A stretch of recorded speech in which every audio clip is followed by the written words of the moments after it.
Well, the first thing that I always tell my patients when they're recovering from a hamstring injury is that they need to address their pelvic stability. Oftentimes, the hamstring injury, which is the bundle of muscle groups that is on the back of our thigh and helps us both to bend our knee and extend our hip backwards. So when we are running or walking or doing any sort of lower extremity ambulation, the hamstring is critical for being able to propel us forward and also create inertia so that we can continue to move forward instead of just doing it one time. It works in concert with other muscle groups that are around the area, such as the quadriceps muscles, but also above the area, like gluteal muscles.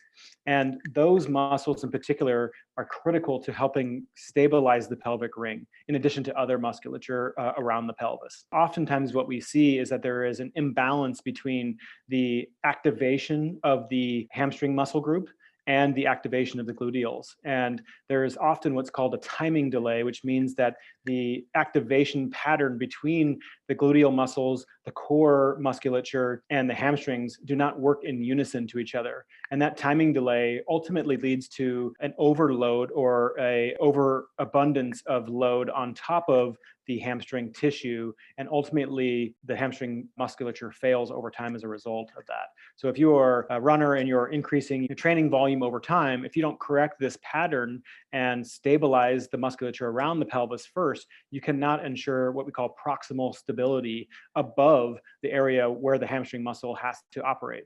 And as I mentioned before, the hamstring has to extend the knee and drive the hip back so that we can ambulate.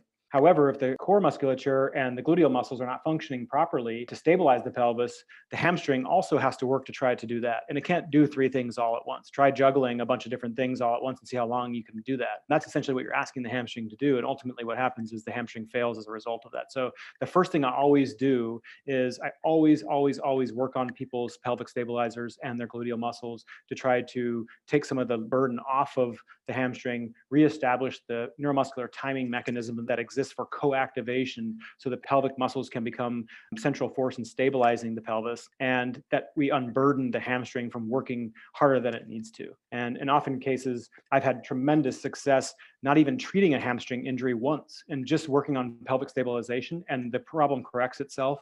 The brain reestablishes this new improved movement pattern, and they never have a hamstring injury again.